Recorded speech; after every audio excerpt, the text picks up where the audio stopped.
Once a man named Takakaru Raizu suddenly died of a heart attack, only to awaken as a killing machine in a strange new world. That's when the story of Walm begins. A soldier, Walm emerges from a battle where most enemies have already fallen, bringing victory for his platoon. After scavenging through the enemy soldiers, Walm puts his hands together, which his fellow fighter Jose calls out as praying on the battlefield. Considering it a habit, Walm shrugs it off and they regroup with the rest of the squadron. On their way back to camp, Jose speaks of the 9 lives that Walm took. Walm doesn't see it as prideful, saying killing is just part of the job. If the state orders to kill, they kill. Jose calls him serious and suggests they hurry to camp. At night, the victorious battalion is at peace, enjoying a meal after a long day of fighting. That's when Commander Due catches Walm off guard to discuss the 9 enemies he killed. He does so as if they were competing, since he killed 15 himself thanks to the skill he possesses. Their conversation is interrupted by Burrito and his rookie mate Noor, who call the skill a cheat on the battlefield. Due defends it as legal and permissible. Noor asks if his skill can really pierce through armor, and Due proudly agrees. Walm considers skills noble and asks Jose if they're worth wishing for. Jose explains the difference between magic and skills, giving Due's powerhouse moves as an example of a sure kill technique. While magic feels surreal, a skill is earned as a human ability. This fascinates Walm, and he wishes he had a skill too. Jose asks if he would rather have a skill or use magic, to which Walm replies that magic is more impressive. They joke about it while Walm grows sleepy. Moments later, they start discussing their strategies for the next war, which is due tomorrow. And tomorrow, they're up against the Kingdom of Mired. They're strategizing to completely split up the Liberto Trade Federation, but their ultimate target is going to be Mired. Walm and his platoon's core objective is going to be paired up with High Cirque Empire's forces that are going to gather up at Saria City. And from there, together, they're going to climb Mired. Commander Due warns them that it's going to be unlike any battle that they've endured so far. It's going to be havoc, and they better be prepared for what's coming. Fast forward to the day when the swords are about to get drenched in blood. Absolute massacre takes the central stage, and soldiers can be seen mercilessly piercing through each other's throats. Amid the chaos, Walm is distracted by his thoughts and nearly gets killed before Due rescues him. They hold the land of Saria for now, waiting for the next morning to advance on Mayard. The city, however, is in ruins. Poverty and prostitution fill the streets, which unsettles Walm. He gives money to a beggar woman, but Jose warns that helping will only attract more. He further mocks Walm for his softer side despite being a soldier. But all this is because of his shared memories of being from a poor background. He chose to be a soldier because money makes money, and he needed money desperately. Further, Due explains Saria's history. Once called the Konoha Kingdom, it was rich and fertile 5 years ago. After rebellion and invasions, it fell into ruin. The Maillard Grand Duke was once a Konohan nobleman who had abandoned the kingdom, which was later trampled and vandalized by another neighboring kingdom known as Farius. At that time, Farius was at war with High Cirque, and High Cirque was too weak to resist. The Duke seized Konoha, becoming ruler of Mired, leaving the land impoverished. This is mainly why Commander Due wants to go against Mired and own it for himself. Chatting and walking across the dirty streets of Konoha, they've made their way to the bar to fetch a meal and drinks for the night because tomorrow is a big day for them. They spend their night drinking, whereas Walm questions himself if it's actually right to be a soldier. A soldier? More like a murderer? Morning dawns in Mired, where Commander Gerard Berger rallies his troops to finally end the 5-year war. Meanwhile, Due and his smaller force prepare to face the Duke's army. 3 units are sent from Saria to capture 3 routes into Mired, including a fort that blocks the main road. Due's squad is assigned to the fort. They set camp nearby and wait for the right moment. Jose remarks that newcomers often die quickly in combat, and asks Noor and Burrito to rely on Walm if danger comes. Noor agrees, having heard of Walm's skill in battle. Walm warns Noor to stay close and saves her from danger. Due commands the charge. Soldiers climb the fort walls under heavy fire, and Walm is the first to reach the top. He cuts down enemies until Noor's scream draws his attention. A heavily armored knight with a spear axe closes in on her. He throws a shield at him to grab his attention, and the knight leaps onto Walm with full force. Walm manages to somehow dodge his attack, but gets his arm injured in between. Considering the strength of this knight, it's safe to say that his level matches that of Commander Due's, but since he is away fighting enemies, Walm will have to take this one himself soon, otherwise Noor's life will be at stake. Walm presses the attack. The knight injures him again, aiming for his eyes, but Walm narrowly dodges. Seeing the knight hesitate, Walm seizes the moment. His body felt lighter, his sword as if it was mere metal scrap, but with just one mighty blow, he managed to pierce through the knight's defenses, resulting in his body split into two. The enemy forces falter in fear. This marks the awakening of Walm's true skill. Due praises him and tells him to rest while others finish the fight. Noor thanks Walm for saving her life. The fort is theirs, but the war is far from over. They have only taken the first step. Inspecting the dead guy's body, Due concludes that they're dealing with a magic user specializing in wind and fire. The most shocking part of all is the cause of this man's death, as his face is half clobbered and smashed with a mysterious ability. Days passed until the Battle of the Fort. Many troops were able to escape and capitalized on guerrilla warfare in the nearby forest. The High Cirque army, which was supposed to en route for the mired capital, forcibly stopped, resulting in a huge loss of resources and casualties for them. Tension rises as reports of caravans being attacked reaches an all-time high. The mired troops that ran off have yet to be located. Meanwhile, Walm deduces the cause of death of the magic user. Judging by his crushed face, he concludes that it must have been a result of repeated strikes to the face instead of one smash. Due suspects that a shield must have been used for the job, which makes the entire team wonder if they're dealing with a skill user here. Of course, Commander Due confirms that there are more than enough people out there who can utilize the power skill, but he's confident that this is the work of the Iron Wall skill instead, which boosts the effectiveness of a wooden shield to an iron one. Thanks to that skill, even using an ordinary wooden shield turns into a lethal weapon and turns a person's face into mush. Absorbing this information, the wheels in Walm's brain start churning for an answer. Knowing that only magic or skill users are able to use such an ability, he senses that the mired troops must have several people currently doing the same thing in guerrilla warfare.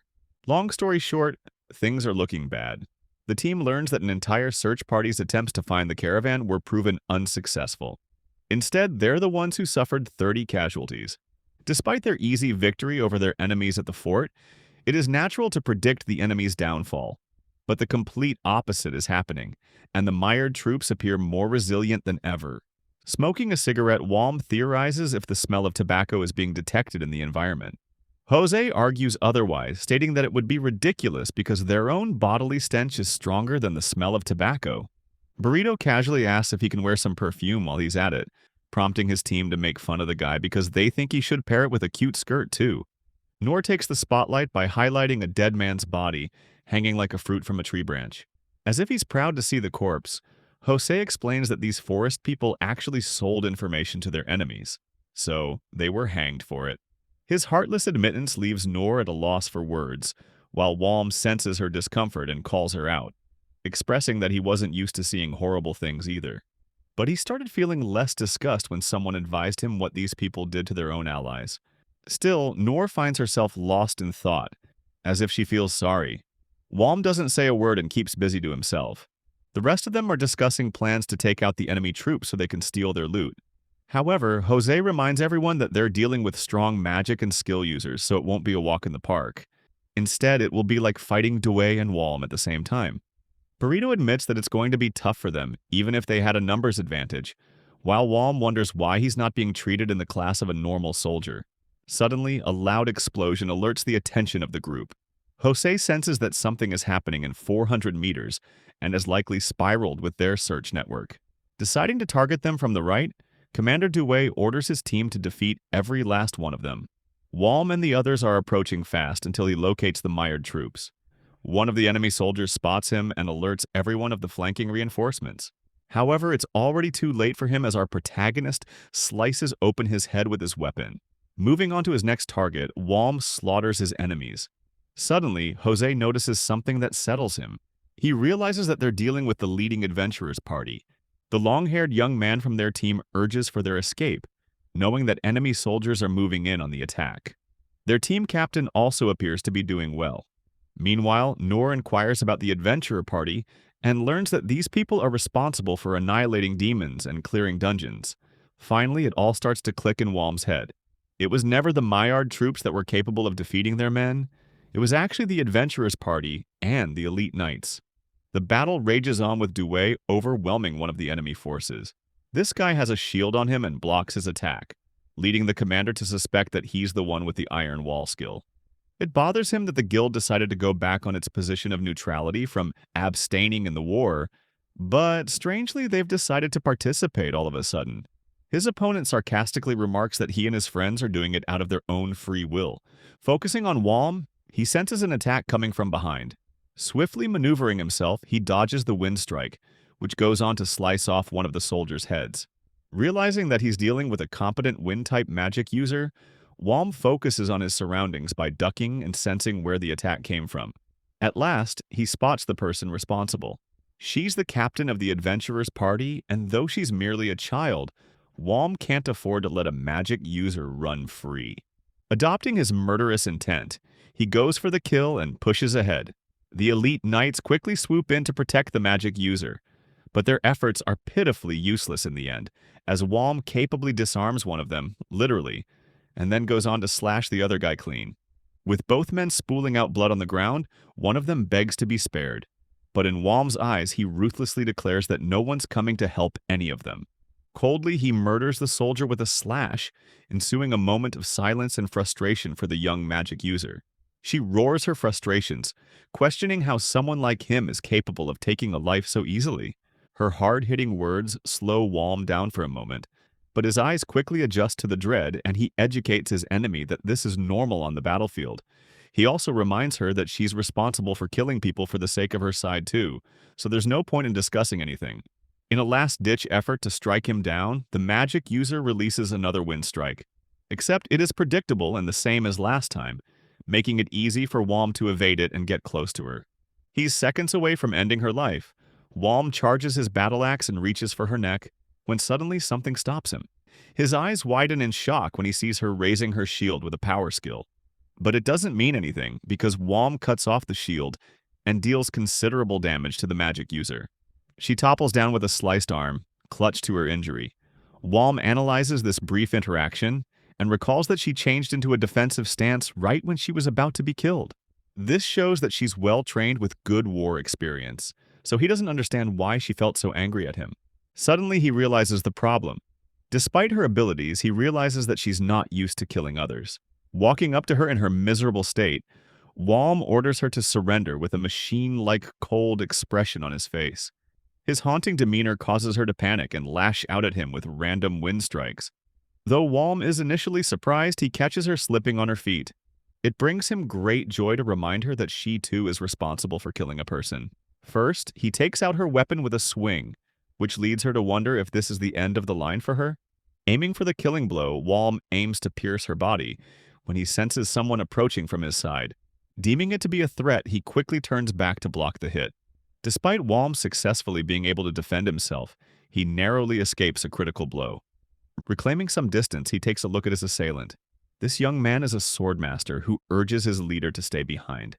She roars out Elle's name in concern, leading Walm to understand that this girl leads the adventurers' party. Elle is in position to defend his leader while a certain feeling of dread crutches Walm. He absolutely despises having to do this, and yet he makes his move with such an incredible speed that it stuns the swordmaster. Walm goes for a clean horizontal swing, but his opponent is fast and evades the attack, repositioning himself again. Through this small encounter, Walm understands that his opponent must be using body acceleration, which means he's dealing with another wind magic user. Elle goes for a retaliation strike with his blade, but he misses Walm, who mocks the guy for ever thinking he stood a chance. His provocation pisses him off until suddenly, Elle sees one of his friends get injured nearby. Distracted, he decides to ramp up his body acceleration speed to end the fight. However, Walm has already gotten used to his skill and casually dodges. Out of nowhere, the girl starts screaming in tears, begging Emi to dodge. Her shout startles both the swordmaster and Walm, until suddenly the swordmaster is hit with an incredibly painful blow. Still, he chooses to fight against Walm, pointing out how the enemy invaders have no regard for human life. Smiling at him in return, Walm points out his hypocritical thinking. The adventurers were killing people left and right, and seemed to have gotten used to the idea that they were incapable of being killed. Bawling his eyes out, the adventurer tells him to just shut up. His denial means nothing, because Walm casually directs his opponent's sword, and then goes on to stab his shoulder with a clean, piercing strike. Walm pins this guy to the nearest tree with his battle axe. allowing himself an easy chance to take out his blade and kill the leader next. The pinned swordmaster screams in agony, while the adventurer party's leader succumbs to the haunting realization that every single one of her party members has fallen. Walm admits that he's envious of the fact that she's not used to killing. First, he takes out the swordmaster with a killing blow. Suddenly, Walm senses something and dodges an attack so powerful it messes up his left arm. Questioning where this hidden spell even came from, he looks around for answers. It's all made clear when he sees the girl taking a stand, even with her injured arm. Anger in his eyes, she unleashes an incredibly powerful ripple of magic that obliterates everything in its path. Walm is starting to realize that he's dealing with a much more powerful foe than he imagined, but that same spell is responsible for killing many of the soldiers from his troop.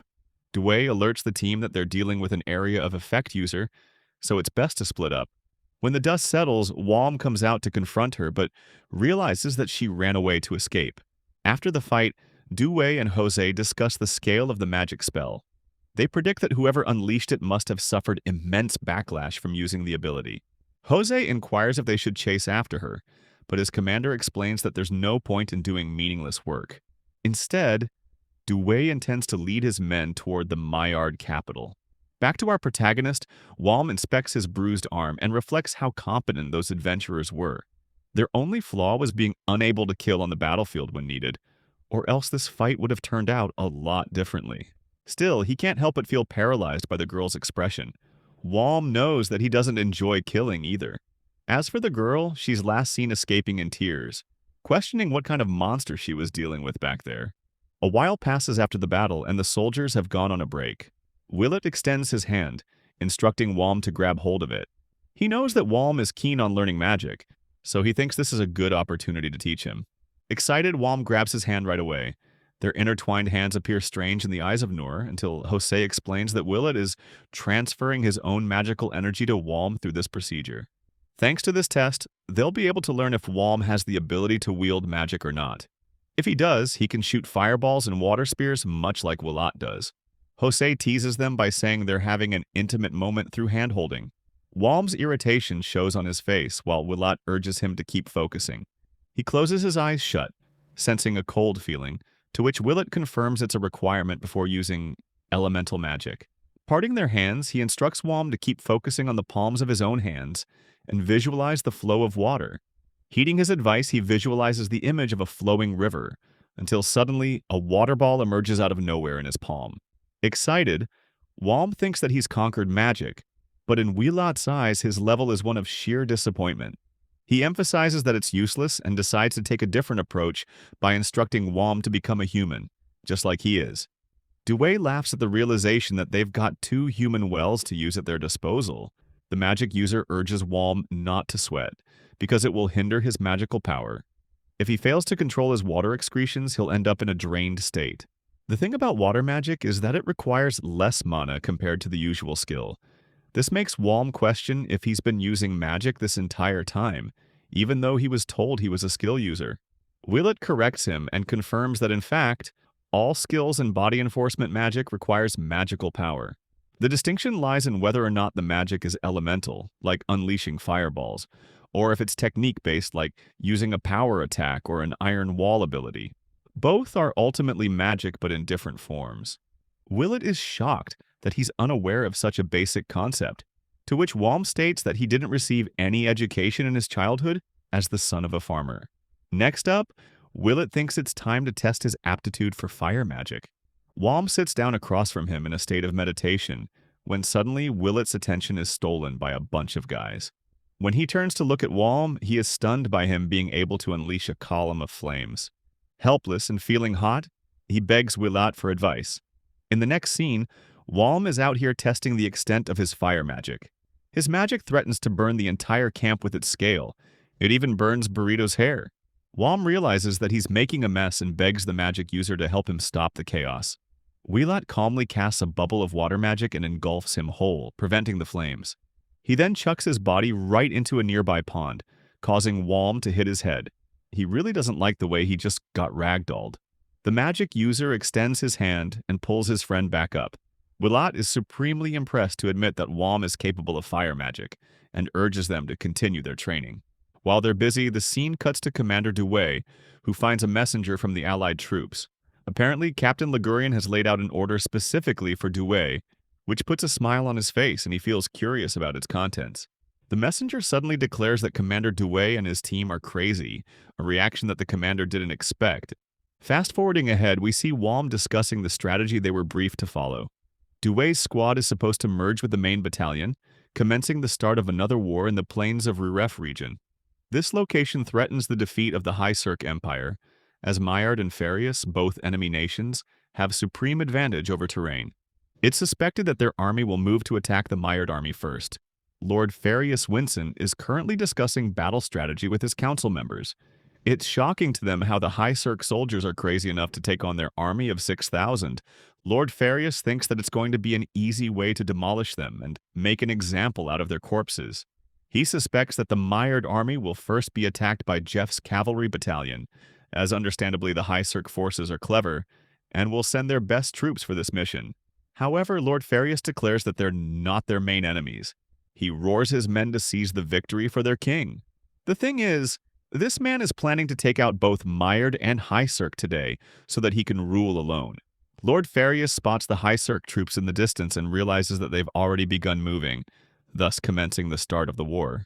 Hailing from the High Cirque Empire are only a mere 15,000 men, and they're going up against the allied forces of Maillard and Farius, combined with a total of 25,000. Dewey's squad is at the forefront leading the assault. Jose casually admits that the only reason the Maillard forces are acting tough right now is because they're stepping foot on the Farius lands. Commander Dewey knows well that this location was picked specifically to wipe out the High Cirque forces, while Nor wonders what they're doing by chit-chatting when the war has already begun. Walm notices his team leader's expression, who doesn't seem to be sure about the operation. The commander briefs them on what's about to happen. The High Cirque army intends to attack the Maillard stronghold first, and that clash will decide everything. As for the Ligurian battalion, which consists of the Dewey squad, they'll be merging together to attack Jeff's cavalry battalion. Walm is shocked. Jose even points out how reckless this plan is. It doesn't make sense that they're the ones being chosen for this role. Dewey reveals that the Ligurian battalion is known to have the most experience of all, but he admits that this whole thing is concerning. Burrito can't comprehend the scale of the situation, but the commander paints the picture by saying that they'll be catching up on speed. If any of one of them tries to break pace and stop, they'll be crushed by the running soldiers. Stopping means death, and this fight relies on them swinging their weapons without stopping for even a moment. Dewey also can't place a finger on why their squad is specifically chosen to be on the front lines, making the ordeal even more difficult for them. He blames Walm for everything. If he hadn't showed off his power skill and killed one of the enemy commanders, none of this would have happened. Walm blames Dewey for being even more impulsive than him, a response that makes him shut up. Well, the good thing is that they have two power move uses by their side, alongside Willott's excellent magic ability. Walm turns around to look at the state of the battle and wonders if they can really even compete with the cavalry soldiers at all. His resolve wavers because it seems tough whether they'll make it out in one piece without dying. Dewey also finds it strange that the fight has already begun when there aren't any official orders yet. The commander is beginning to think that this plan is already shattering apart. However, he is confident that Commander Berger wouldn't miscalculate something like this. At long last, the main army of Farius finally arrives. Dewey doesn't know what to do, while Nor questions how they should react. Alongside the main army of Farius, they even spot the reserve army of Maillard soon approaching this way. At this rate, if they don't act now, the High Cirque army will be demolished. Dewey decides to take everything in his own hands and roars the battalion to target the Farius stronghold. This is a strange order because it deviates from the soldiers' original strategy to target Maillard. However, there's no point arguing because the cavalrymen have already taken off. The High Cirque soldiers are pushed to the brim, as Walm strengthens his resolve and bursts forth, a scene which can be described as running to one's own death. Walm pushes on ahead. Despite struggling to keep up with the cavalry, he successfully kills one of the enemy soldiers with a clean swing. Repositioning himself, he pushes forward. Commander Dewey shares his theory. He connected the dots. The entire thing was a setup from the start. It was to show the enemy forces that the High Cirque army is dysfunctioning, which allowed the enemy armies to approach them all the way here. That original plan from the beginning was a lie, which forced the enemy to make adjustments, and now most of the forces are stuck dealing with the High Cirque army. This means Lord Farius' army headquarters are open for attack, which means their real target is to actually target the headquarters. The squad leader emphasizes that they must act quickly because their main army won't be able to keep up for long while acting as the decoy. Walm pushes forth, knowing that this is the only chance they have to win over their enemies. As he's racing forth, the enemy soldiers put up shields to confront the forefront squad. Due commands both his magic users to attack, allowing Walm to cook up a fireball in his hand. Manipulating it successfully, he directs it straight at the enemy soldiers. The attack successfully connects and obliterates the shield warriors. Willett is proud of him, and with this initial attack, they've opened up a gap to surge forth. The enemy soldiers are trying their best to stop their squad, but Due obliterates them alongside his team to remove all obstacles in their way. Reaching closer and closer to headquarters, they spot a bunch of anti-cavalry barricades laid out in the open. Due commands his team to clear a path for the cavalrymen so they can attack. Walm and the others exert their physical limits to grab and pull the barricades rooted into the ground. Thankfully, they manage to clear an opening for them just in time. With this, they've officially become the first of Jeff's battalion to have reached this far. Jose emphasizes the cavalrymen to make way ahead, allowing them to sweep right in and slaughter the enemy soldiers with their lances. One of the enemy soldiers is injured and gets brutally crushed under the weight of the cavalrymen. Things are looking difficult for Walm, as he struggles to keep up his breath after constant exertions and sprinting into the battlefield. However, Due explains that they can't lose heart here, as the battle has only just begun. They're approaching the Farius stronghold, and that's going to be the real challenge. Speaking of the main troops of Farius, they send a powerful combatant who ends up knocking away Walm with a powerful swing. This same warrior is demolishing the Ligurian battalion. From the looks of it, this guy is a royal guard, wearing a completely different set of equipment from the other soldiers. Walm understands that he's dealing with someone from within Farius' stronghold, which is a hint that their leader is close by. Walm roars at this warrior to step aside because death is guaranteed for him. Ordering him to remain silent, the warrior lashes his sword at him. The force behind his swing is so powerful that it is beginning to overwhelm him. Walm is redirected and somehow escapes the swing. He's in a pinch, while Due and his squad are struggling to deal with the never-ending wave of Farius soldiers. Jose points out a strange group lurking around the left rear side, and they're running away instead of defending the stronghold. Due catches on and realizes that this must be the general trying to escape.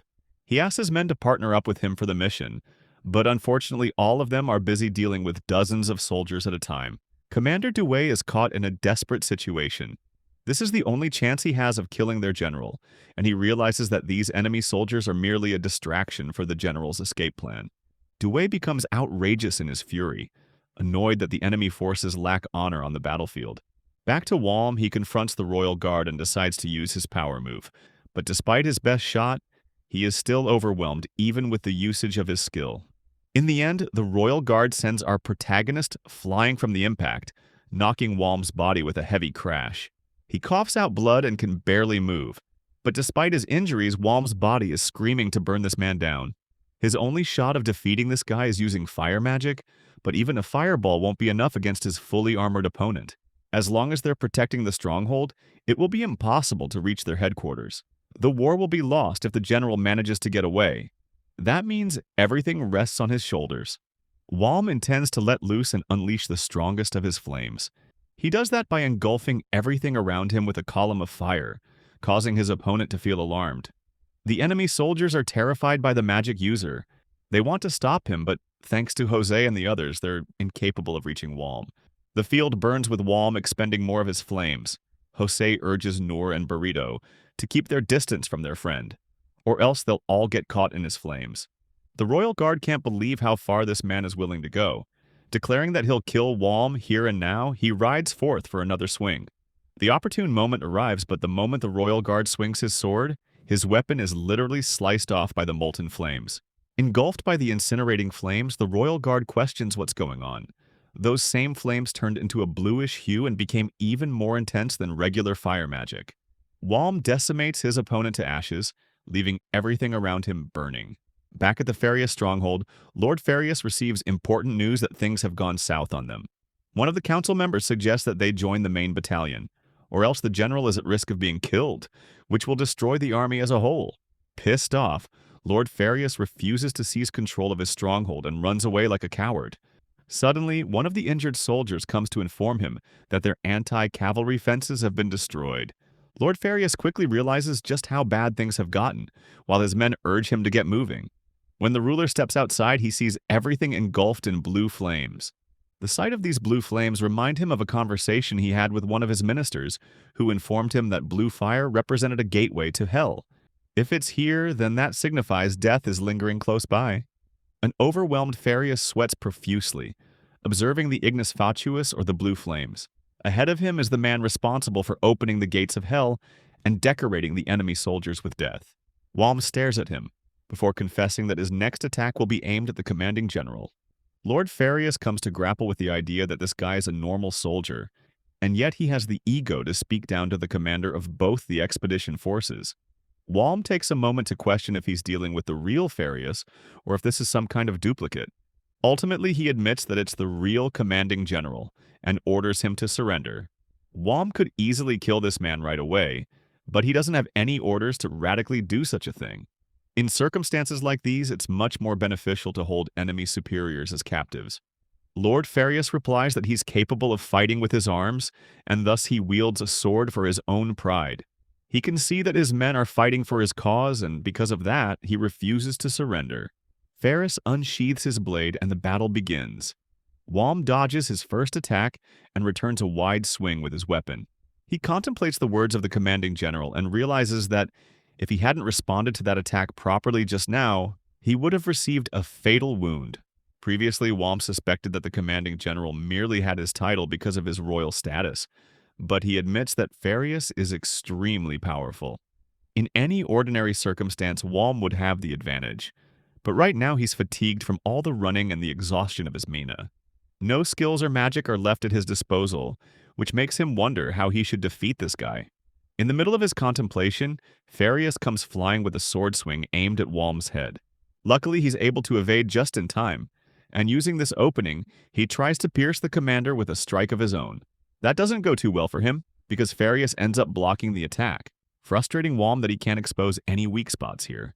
The Royal Swordmaster speed blitzes our protagonist and slices off his arm, causing him to gush out a pool of blood. Things have gone even worse than before, and Farius capitalizes on this opportunity to aim for another attack. However, Walm decides to launch his axe right at the Swordmaster, stopping his attack and forcing him to deflect it. Initially, Lord Farius thought that his opponent had gone insane to throw his weapon, but the moment he turns to gaze at Walm, this guy is already in his face. The fight is over as Walm slashes his neck with his reserve sword. Lord Farius topples to the ground. With what's left of him, he admits his defeat, and despite that, believes strongly in the victory of his own kingdom. In response, Walm glares at him before roaring at the horizon of Commander Farius' defeat. With that announcement, the soldiers of the Farius stronghold make their escape, but it's futile as the High Cirque squads chase after them to hunt them down. Meanwhile, an exhausted Walm sees one of the enemy soldiers coming to check on Lord Farius' health. This person quickly takes his blade and chops his own head off, a sight that leaves Walm shocked. After a while, the body is properly inspected and they come to verify that it is indeed Winston Farius. The cavalryman asks about Walm's squad and learns that he's from the Dewey group. Commander Jeff is proud of him and assures him that he'll be rewarded properly for it, though he recommends he stay alive until then. Jose also comes around to check on Walm's state, who admits that he's feeling extremely tired. Walm worriedly asks about the others and discovers that they're all doing okay too. Squad leader Dewey comes up looking all bashed in. He's panting heavy breaths and despite his wounds, still boasts the courage to fight. The battle continues, but the scene leaves Walm experiencing dread. Victory was now assured and the High Cirque Empire had won over both the Farius and Maillard armies. Meanwhile, things are looking shaky in the Maillard headquarters. Their leader, Youth Maillard, is frightened to learn of Farius' death. He's shivering in fear, questioning why he bothered to betray his own motherland when Lord Farius couldn't even survive on his own. Youth Maillard sinks in despair, apologizing to his daughter for being a fool. He knows that there's no choice left but to surrender. But even that choice is robbed of his control as one of his men is slaughtered before his eyes. Entering the tent are the enemy soldiers. They've all come here to apprehend the man responsible for betraying his country. In his final moments, Youth Maillard is confronted with the consequences of his actions. He reflects what he could have done differently, though his reflection is ultimately meaningless as he is executed soon after. The defeat of the Allied forces led to the High Cirque army advancing to Edinburgh, the capital of Maynard. Even though Walm and his squad were meant to preserve order in the capital, he feels incredibly out of place just being here. Burrito wonders how Dewey managed to pull the strings to have them invited to a large residence. Jose doesn't understand it either and fails to comprehend how this place isn't a jail. The commander hears their banter loud and clear and understands that from their point of view, Dewey has made a mistake. Dewey wonders if this is all just a show to reward their squad. After all, Walm remembers Commander Jeff stating the same thing on the battlefield, so he thinks it's the case too. Well, they're served tea. Jose doesn't know how to drink it properly, and in an effort to appear good-mannered in front of everyone, these guys do their absolute best to drink tea quietly. As for Walm, he never could have anticipated coming across a good blend of tea. The thing is, Walm doesn't comprehend the manners of this world, but he is well-versed in the modern world and its customs. So when he drinks it, he appears elegant and polite. The tea is so good because he hasn't had a chance to experience it ever since he came up in this world. Watching him drink with elegance makes his friends wonder if this guy is really a farmer at this point. The door opens and an old man steps in, observing that they're all having fun. He urges them to take their seats, emphasizing that they'll be having a conversation. Walm takes one look at the man and realizes that he's laying his eyes on a war hero known as Commander Belga. Belga drinks his tea and sets it down. He starts off by mentioning how astonished he was after discovering that Commander Dewey's squad was single-handedly responsible for defeating the commanding general. Belga thinks they've all surpassed him with this achievement and thus wants to reward them for their efforts. Dewey expresses politeness and surprises his subordinates. The war hero addresses him and acknowledges Belga's fierce participation in the battle. Dewey thanks him for it, which leads Belga to get to his main subject of interest, Walm. He addresses the young man's track record, pointing out that Walm experienced battles near the border after joining the battalion. He became the ultimate weapon for his squad leader, and even managed to learn magic from Willat. Finally, he commanded the use of the Ignis Fatuus blue flames. In him shines a brimming talent unlike anyone else. In response, Walm thanks Belga for his remarks. The commander explains that he had only seen the blue flames once in his life, and ever since then, he's been thanking God that a soldier of High Cirque came to possess such a power.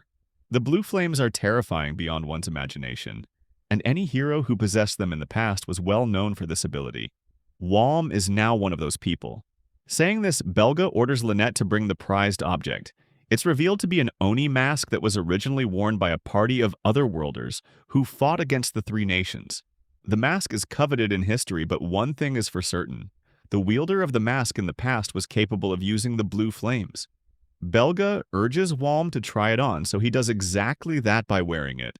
But the sensation of wearing the mask feels odd to him, as if Walm is being dragged to the sentiments of his original world. The commander jokingly states that now all of his enemies will quiver in fear after seeing it in combat. Walm expresses his thanks, and right as he removes the mask from his face, the thing starts levitating from his grasp. Dewey and the rest of his squad are terrified because they're thinking the mask is possessed or something.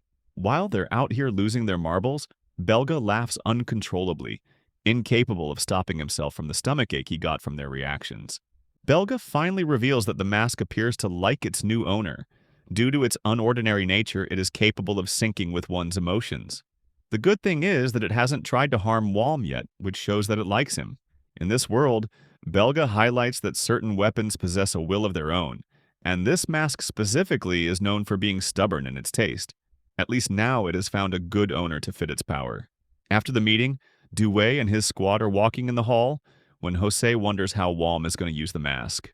The soldier intends to keep the mask as a cherished gift from Belga. Nor is creeped the hell out and recommends throwing it away, leaving the rest of the squad to collectively scold her for her dumb opinion. With the mask in his possession, Walm internalizes his thoughts. He doesn't feel weird that a weapon has its own will, especially not when he himself has experienced reincarnation in another world. Later that day, Nor sees a pile of dead bodies of the mired soldiers and questions why they're here. Apparently, it's because the soldiers figured that this would be the safest place for them to hide. In the end, it doesn't matter how powerful the mired forces were, because it only took them a few battles to crumble. This kind of idea is lost on Walm, who doesn't comprehend why people try so hard to acquire wealth. Dewey adds that it's the mark of ungrateful people who went too far. They come to learn that the mired lord had already been killed before their forces stepped inside the capital. It's regrettable that the city didn't improve even a tiny percentage. Well, at its current, Wom points out the rising death toll. His group is told to maintain order, and an aspect of that job is to find every last one of those mired soldiers hiding in the city. They must also locate the people breaking martial law and looting around for a smoother operation. On the streets, one man is being dragged as he helplessly chants that he's not a soldier. The men seizing him suspect him to be one, stating that he's got a fresh wound on him, so it must be recent. They refuse to believe his testimony and figure that he'll do well in labor as punishment. Watching the scene from afar, Walm begins to question if it's worthwhile to question people like that. He thinks it's useless as a whole. Burrito and Dewey keep on hearing the sounds of people trying to kill each other nearby, hinting that there's some kind of fight going on. When Walm arrives to the scene, he is shocked to discover that those imbecilic soldiers went overboard with their job by invading a house and raping a woman. They also killed her husband. It's a good thing that the troublemaker was seized in time. Immediately, Walm is overwhelmed with anger and questions what will become of the culprit responsible for his disgusting crimes. In ordinary circumstances, such a person would be punished with their head chopped off, but now that they've won the war, they can't do anything more than beat him up. Walm is now officially ticked off, refusing to believe that being whipped is enough for a heinous crime. Dewey comes along and assures him that being whipped is quite the torturesome experience. Even experienced soldiers seethe and scream in pain on the first whip. Beyond that, they're begging and their skin is shaved off with every whip. The moment they're about to lose consciousness, the experience resets them with another whip, repeating it all over again. The detained culprit hears all of this and practically starts shivering at the realization of what's about to happen to him. Dewey looks at him with merciless eyes while Commander Jeff warns the rest of the soldiers to be wary of the same punishment. Grabbing his shoulder, Dewey tries to comfort Walm and leaves. Later that night, our protagonist is smoking a cigarette all alone. His exhaustion from the day is catching up on him, and a sleep spell nearly takes him out, when suddenly he hears someone nearby. Getting up, Walm looks around, asking who's there. He wonders if it's some other High Cirque soldier or if he's dealing with some kind of Maillard straggler. Revealing his weapon, he asks a final time for this mysterious person to reveal themselves. Coming out of hiding, the duo apologizes. Walm reminds them that if they're not High Cirque soldiers, then they are restricted from going outside at night. The old man agrees and explains that he's afraid of the city being filled with thieves and bad people. That's why they want to escape to a country nearby, hoping to seek shelter there. One glance at them confirms to Walm that these people are ordinary citizens. Just to be sure, he asks them if they're tied to the military in any way. The old man emphasizes that he is not but used to share experience in a war a decade ago. Walm is suspicious of the old man's words, pointing out that this guy has an extremely fine stature and physique for someone so old. Not to mention, the young lady he has alongside her doesn't seem to be a laborer, which begs the question what she means to him. The old man assures Walm that they're only doing this for their own health, and that his granddaughter here lost her parents. He kept her and raised her on his own, but something about this guy doesn't seem right in Walm's eyes. Tensions rise and it seems like they're about to fight, but then suddenly the granddaughter's tummy growls for food, causing her to become flustered. The whole thing makes Walm erupt in uproarious laughter. He stops and apologizes for his reaction, praising the young lady for her looks. Choosing to be a good man, Walm allows them to go on ahead with their mission. As they're leaving, he stops them again. Walm brought some food with him, and he wants the girl to take it because she's hungry. He even assures them that he's had a rough day and wants to feel less guilty by doing something good for once. Making his intentions clear, Walm promises her that the food isn't poisoned. The young lady takes the jar from him and thanks him with a smile. In the next scene, Walm sees them rowing away on a boat. He wonders if they reacted to him strangely because of the fact that he was one of the invading soldiers in their city.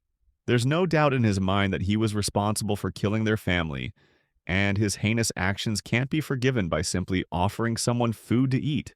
Speaking of the duo, the girl is revealed to be Rita Mired, who is devastated to learn that her family has been slaughtered while she remained helpless to do anything. Her country has been invaded and there's nothing left for her. In this fleeting moment, her grandfather assures Rita that they still had a chance to fight back. But for that to happen, Rita must become stronger and become the beacon of hope for her land. To achieve that, they focus on their current strategy to head towards Celta. 2 months flew by and Commander Dewey seems to have gone crazy. The High Cirque soldiers are mocking the Farius soldiers who are hiding behind their defensive fort.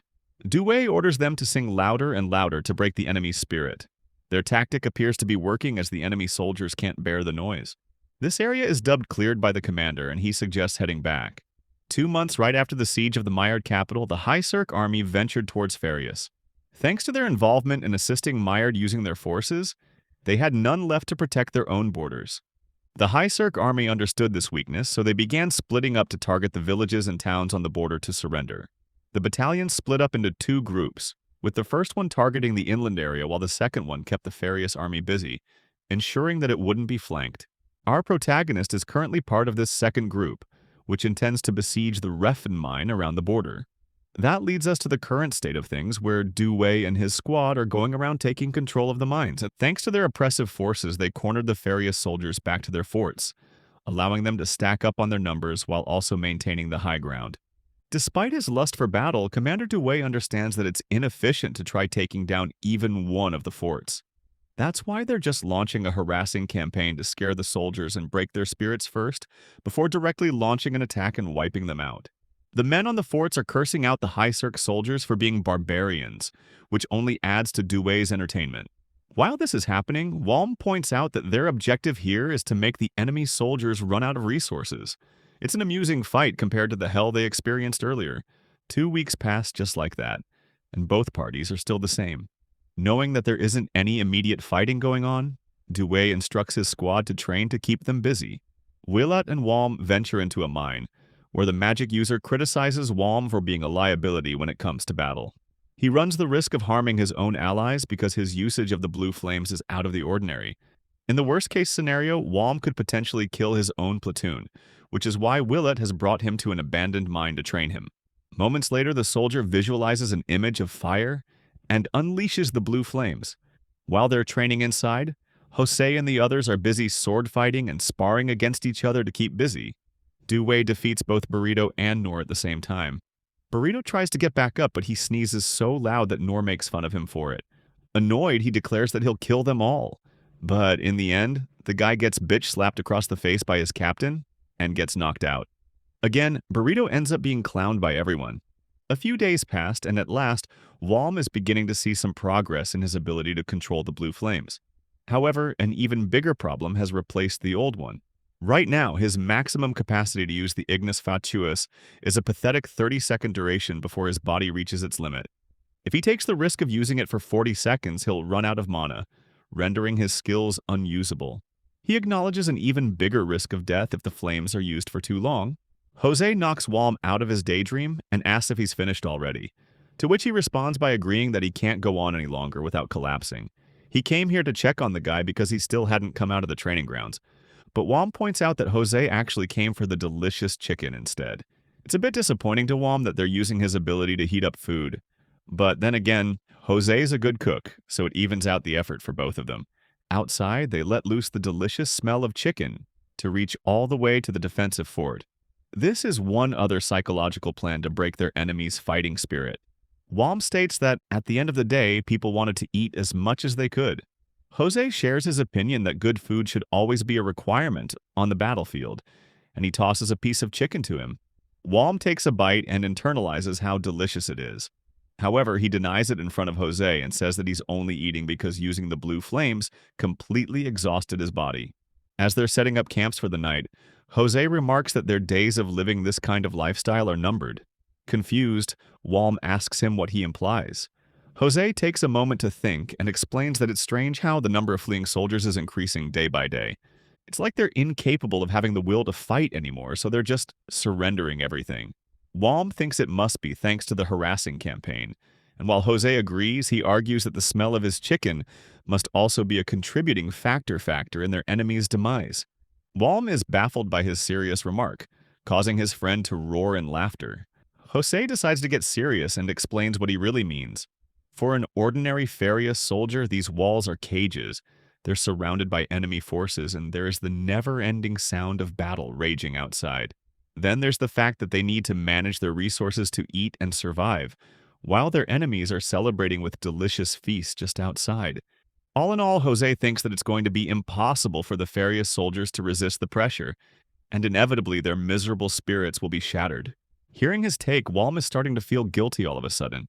However, Jose thinks this lifestyle will soon come to an end, so it's best to enjoy it while they still can. Despite his words, Walm finds it to be a meaningful learning experience and intends to observe more around him. 3 days passed by, resulting in a massive explosion of blue flames, obliterating the enemy fort. To their shock, the Farius soldiers are incapable of comprehending how the High Cirque army invaded inside. While they're chaotically searching for the invaders in an effort to extinguish the blue flames, Walm is already there waiting for them, with the singular goal of killing them all. The tactician gathers everyone inside the tent and lays out the full picture before the attack begins. The mine fort ahead is a nightmare to breach. Its geographical position alone makes it difficult, and on top of that, it is heavily fortified. The terrain surrounding it is so narrow that sending in large numbers of soldiers is simply not an option, which rules out any kind of overwhelming force strategy. So the plan shifts to something more surgical. Walm gets assigned as the key player in a night raid, leading a small unit that will use Ignis Fatuus to throw the entire fort into chaos from the inside. A wind element magic user joins him for this, and together their combined abilities are meant to create enough disorder for the 2nd Battalion to sweep in and take the fort clean. The tactician wraps up the briefing by opening the floor for questions. Walm is quietly devastated. The mission basically revolves around him, and he starts to wonder if they simply see him as some kind of pyromaniac. But refusing orders is not something he can do, so he keeps it to himself. When night falls, Walm and his unit pull on black cloaks and begin crawling through the darkness toward one of the fort's outer walls. The goal is straightforward: get inside and punch open enough of an entry point for their allies to storm through. Walm puts on his Oni mask and steadies himself. As the group dashes toward the wall, his mind drifts back to his training sessions with Willard, because Walm carries a rare high affinity with both fire and wind elements. Willard had taken the time to teach him how to channel wind magic into his legs and jump far beyond normal limits. That technique comes into use right away. The group uses it to vault over the wall and land directly on a night patrol. One of the soldiers gets a scream out before Walm takes his head off immediately. 2 more spot what just happened, but the rest of the unit handles them before anything escalates. They push straight for the defensive tower. Inside, a group of soldiers is sitting around a table, completely off guard. Walm already knows stealth is not his strong suit, so he does not even attempt it. He fires Ignis Fatuus directly into the room, and the blue flames swallow the soldiers whole. The fire does not just burn from the outside, it works its way inward, and their screams fill the tower. Walm turns his eyes away. The noise pulls the attention of guards stationed above, who come rushing down to check and walk straight into an explosion that blows out the platform beneath them. They catch fire mid-air and hit the ground 30 feet below. The alarm finally goes off as the fort's soldiers scramble to their posts, but what they find stops them cold. The stone defensive tower is on fire, and stone is not supposed to burn. Before they can process it, arrows start pouring down from above. The high-positioned soldiers who entered with Walm have already taken an elevated spot and are picking off targets below. While Walm catches his breath, one of his teammates rushes over and confirms the area is covered. Enemy soldiers are already moving in from below, so speed matters now. Reinforcements from the other tower could arrive any moment. The hard part is done. Taking this tower was the real obstacle. Holding it until the main force arrives is what comes next. Walm gets ordered to set the connecting passage on fire so no one can cross it. He heads back through the burned section to carry it out, and that is when he walks past the soldiers he incinerated earlier. Their screams replay in his head. He hunches over, guilt tearing through him. The morals and conscience he brought over from his previous life feel completely broken at this point. He thinks back to Edinburgh and realizes again just how much agony Ignis Fatuus inflicts before death actually arrives. He catches himself wondering whether any of this would even hurt if he had simply been born in this world to begin with, but he forces the thought down and moves forward. The passage goes up in blue flames. The fire spreads fast and the enemy soldiers are pushed back immediately. Getting close enough to fight it means getting caught in it, so all they can do is stand and watch their comrades burn. Walm moves through the tower, counting the bodies as he goes. He reaches 31 before his legs give out and he drops to his knees, nearly drained of magic entirely. At least nothing else is coming. He shuts his eyes as the blue flames continue eating through the tower around him. Then something heavy hits the floor. 3 soldiers have pushed through the heat and are now standing right in front of him. They want to know if he is the one behind the fire. They pull out their swords and sarcastically throw their resentment at him. thanking him for all the daily chanting and for making them live with the smell of their own rations day after day. Walm just laughs. He acknowledges them and lets them know that today is where their service ends. The three soldiers spread out the moment they sense Walm might use his Ignis Fatuus, but what they don't realize is that Walm is already running on empty. His magic is nearly gone. Still, they rush him anyway. Walm throws an attack at the soldier with a nose scar, but the guy deflects it without much effort and immediately fires back. Walm dodges and creates some distance, except the soldier with the receding hairline and the mage aren't giving him a second to breathe. The hairline guy charges straight at him while the mage behind him launches a water spell. Walm figures this is where he dies, so he pours everything he has left into Ignis Fatuus and unleashes it on all three of them. The shield-bearing soldier pushes right through the fire and swings at him anyway. Walm barely gets out of the way, but the mage is already sending water bullets flying at him. Walm fires a fireball to knock them out of the air, and the collision floods the entire room with thick mist. He uses the cover to actually study his opponents. The nose-scarred soldier is a body reinforcement type. He channels magic through his physical strength. The receding hairline guy is a fire element user with serious fire resistance built up. The mage is a water user whose whole job is keeping the other two safe from flames. Once Walm pieces this together, he stops stalling and bursts out of the mist, going straight for the hairline soldier with his halberd. The nose-scarred one cuts in immediately to protect him and attacks Walm directly. Walm dodges and counters, but the hit gets blocked, and right behind that, the mage sends another round of water bullets, carefully aimed so they don't hit the nose-scarred soldier who is right on Walm's tail. Walm is genuinely stunned. Their coordination is that tight. Every move he makes, they've already accounted for. He can't find a single opening. It feels like one wrong step sets everything off at once. The nose-scarred soldier attacks again, and this time Walm catches the blade with his halberd and pins it to the floor, then kicks the guy back. The hairline soldier comes from behind, but Walm shoves him back with fire, and it barely does anything. Walm knows the situation is getting bad. His mana is draining fast, and if it hits 0, he isn't getting a clean death, he's getting tortured. So, he makes the call to push Ignis Fatuus past its normal limits, cranking the heat until it overwhelms even the hairline soldier's fire resistance. It works. The man burns. The nose-scarred soldier loses it when he watches his comrade go down and charges at Walm with everything he has. At the same time, the mage fires another barrage of water bullets, but instead of targeting Walm, the water slams into the burning soldier. The mage had prioritized saving his comrade over finishing the fight. Walm notices this and feels something sink in his chest. They genuinely care about each other. But in a fight, that kind of attachment is a weakness. The nose-scarred soldier keeps pressing forward relentlessly, and Walm counters by throwing a small flame right in his face. Even so, the soldier pushes through it and swings for Walm's neck. The sword leaves his hand at the last second, though. His grip gives out because his hands are already badly burned from the earlier fire. He dives for the dropped sword, and that split second of distraction is all Walm needs. He drives his halberd into the man's neck. One left, the mage. He looks scared at first, but when he sees his two comrades lying there, something shifts in him, and he straightens up and takes his stance. Walm locks eyes with him, then catches the mage's expression, flips into shock. He looks down and realizes the nose-scarred soldier he just stabbed is still alive, barely, and has both hands clamped around the halberd, anchoring Walm in place. Walm pulls at the weapon, but it won't move. He punches the soldier, but the man holds on, coughing up blood and refusing to let go. The mage charges with his sword raised. Walm has nothing left to work with. He throws his arm guard up to absorb the swing, but it doesn't fully stop it. The blade misses his neck but carves deep into his shoulder. Walm screams, and that's the moment the dying soldier finally releases the halberd, going slack with a faint smile before he stops moving entirely. The mage is furious. He grinds the embedded sword even deeper into Walm's shoulder. Walm surges forward and tackles him to the ground, knocking the sword loose. Now it's just hands. The mage lands a punch to Walm's stomach, but Walm uses the opening to get both hands around his throat.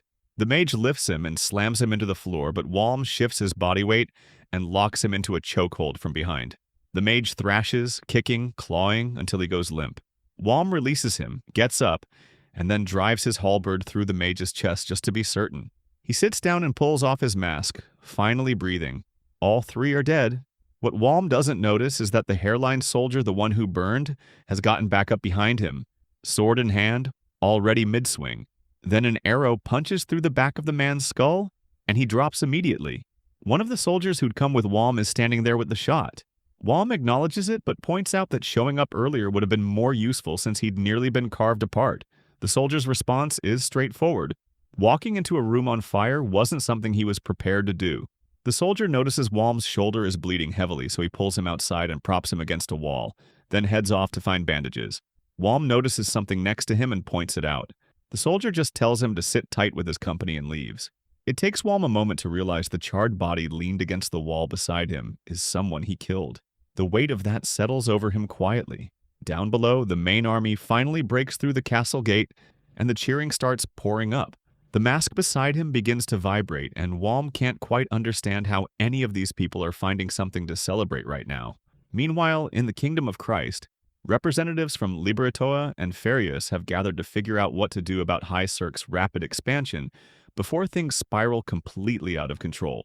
An old man walks into the room, deep scars carved across his face, completely unbothered by the tension in the air. This is Hugo Evans, the Secretary of Foreign Affairs of Liberatoa. He drops into his seat and casually conjures a small flame from his palm. The guards in the room immediately stiffen. Hugo just uses it to light his cigar. He catches their reaction and nudges one of the guards just enough to get under his skin. The guard is clearly furious but keeps it together and says nothing. Hugo leans back and starts sizing up everyone else at the table.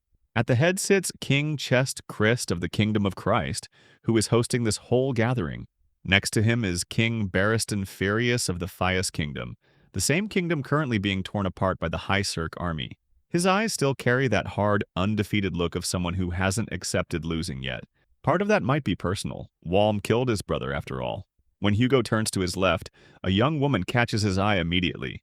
She's strikingly beautiful and he doesn't recognize her, so he asks who she is. She introduces herself as Rita Mayard, the very girl Walm spared not long ago.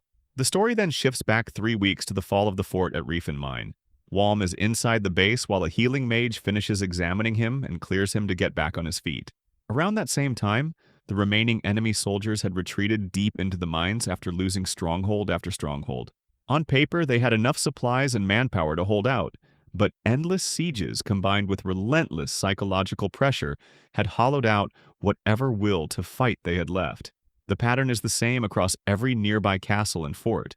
What ultimately breaks them is a single warning from the High Cirque army: surrender immediately or everyone dies. Soldiers and civilians without exception. That's all it takes. Walm gets up and heads back to find his squad. On the way, he passes rows of captured enemy soldiers. Their faces are vacant, eyes completely empty, men who have nothing left in them. Walm feels something close to pity for a moment, then lets it go and keeps walking. He runs into Jose first, who greets him with a grin and points out how good he looks. Walm rolls his shoulder and acknowledges that healing magic is genuinely remarkable. Injuries that would normally take months to recover from are completely gone in just 2 weeks. Then Noah comes over, and Walm immediately notices how rough she looks and brings it up. She slumps and fills him in. After he went down, their squad got sent to take the castle, and somewhere in all of that, something happened to Burrito. Right on cue, a sluggish figure shuffles over. It's Burrito. Walm takes one look at him and immediately starts laughing. The mohawk is gone. Burrito looks absolutely gutted and explains that an enemy mage is responsible. Jose can barely hold it together and points out that Burrito should consider himself lucky the rest of him is still attached. Noah claps enthusiastically like it's the finale of something. Off to the side, Walm spots Willert sitting quietly on his own. The two exchange a simple nod. Everyone's accounted for, so Walm asks about their squad leader, Dewey. Jose explains that Dewey got pulled away by the platoon commander, the mines still aren't fully secured, and based on how the leading troops are moving, High Cirque looks like it's preparing to push deeper into Fias territory.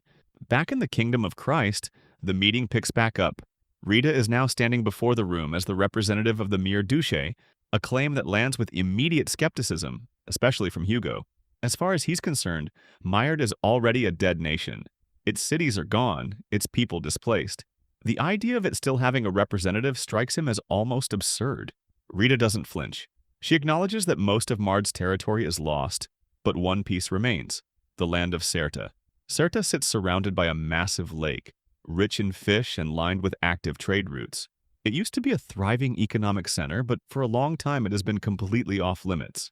A lake dragon had settled there, a creature sitting at the very top of the monster hierarchy. Even as a subspecies of dragon, it carried enough power that even the Hycerc Empire had no interest in provoking it. That dragon is now dead. The room goes quiet. Even Hugo, who always has something cutting to say, has nothing. 6 months ago, this would have been unthinkable until one man made it happen. A fire element user who produced enough heat to bring down a dragon, finishing it with a single holy strike. His name is Akima Yuto, one of the 3 heroes of Christ and one of the visitors from another world. On the other side, a group of Hycerc soldiers are having the time of their lives. They're laughing about how fortunate they are to be part of this invasion. It's basically handed them the freedom to take whatever they want and do whatever they please. With the competent mired soldiers already wiped out, the resistance left in the area is barely worth calling resistance. One of them crouches near a corpse and starts unbuckling his pants. Another soldier stops him and reminds him they have orders to move to the next village. The first one just laughs it off, making a crude comment about the women here being too good to pass up. The rest find it hilarious. Then a shadow falls over them. A tower crumbles and collapses directly onto several of them, burying them under the debris. Dust and screaming fill the air. Before anyone can figure out what's happening, one soldier yells that they're under attack and gets split open before he finishes the sentence. Panic takes over immediately. The survivors try to pull back and realize they're already surrounded. When the dust settles enough to see, their attackers aren't mired soldiers. They're troops from the kingdom of Christ. One soldier breaks into a full sprint, trying to escape and gets cut cleanly in half. The rest drop everything they've looted and flee the burning village entirely. At the edge of the road, a single man is standing directly in their path. He calmly informs them to surrender. The Hycerc soldiers draw their weapons anyway, completely unaware of what they're dealing with. A blazing, magical aura radiating off him that burns brighter than actual fire. That night, 3 full Saria battalions of the Hycerc army are wiped out. Over 700 soldiers don't come back. Far away from any of that, Jose is completely thrown off by a sudden order to retreat. It makes no sense to him. They were supposed to be pushing further into Farius territory, not pulling back. Even Dewey, their squad leader, admits he couldn't wrap his head around it either when it first came down. When he pressed the War Council for an explanation, what he got back left him speechless. The kingdoms of Farius and Christ, the nation of Libertoa, and whatever remains of Mired have all joined forces against Hycerc. The squad goes quiet. Everyone understands what that means. Every nation in the northern archipelago is now their enemy. Burrito, looking pale, brings up the number that's sitting in everyone's head. The Hycerc forces deployed in Farius total around 16,000, and counting the 2 battalions stationed at Edinburgh brings it to roughly 24,000. Dewey, visibly strained, delivers the last piece of information.